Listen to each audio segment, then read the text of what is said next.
નમસ્કાર મિત્રો, પ્રેરણાપીઠ તીર્થધામ કલ્કી અવતાર ભગવાનના 10 અવતારનો અહીંયા ખૂબ સરસ આયોજન કરવામાં આવ્યું છે.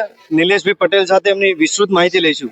નિલેશભાઈ, ટૂંકમાં પરિચય આપશો આપનો અને સંસ્થા વિશેની માહિતી આપશો. જય ગુરુદેવ.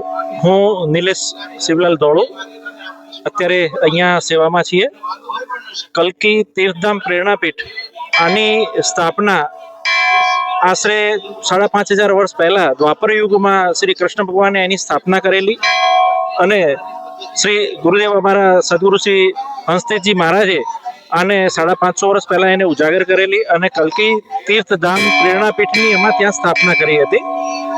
અત્યારે 10 અવતાર જે આપણા 9 અવતાર થઈ ગયા છે, એમાં 10મા અવતાર કલ્કી ભગવાન જે અત્યારે કુંવારિકા માતાને વરવા માટે અત્યારે ત્યાં પીરાણા પ્રેરણાપીઠ ખાતે આવશે અને એ ગાદી ઉપર ત્યાં આગળ એ શ્રી નિષ્કલંકી નારાયણ ભગવાન કલ્કી અવતાર ત્યાં આવી અને કુંવારિકા માતાને ત્યાં પરણશે. જી આભાર. ખૂબ જ સરસ માહિતી આપની કે 10મો અવતાર જે ભગવાન, એમાં 10મો અવતાર કુંવારિકા નદી ખાતે જે આપણે પીરાણા ખાતે આવવાના, તો એમની આપણે વિશેષ પૂજા અર્ચના અને આજ માહિતી હતી. આભાર.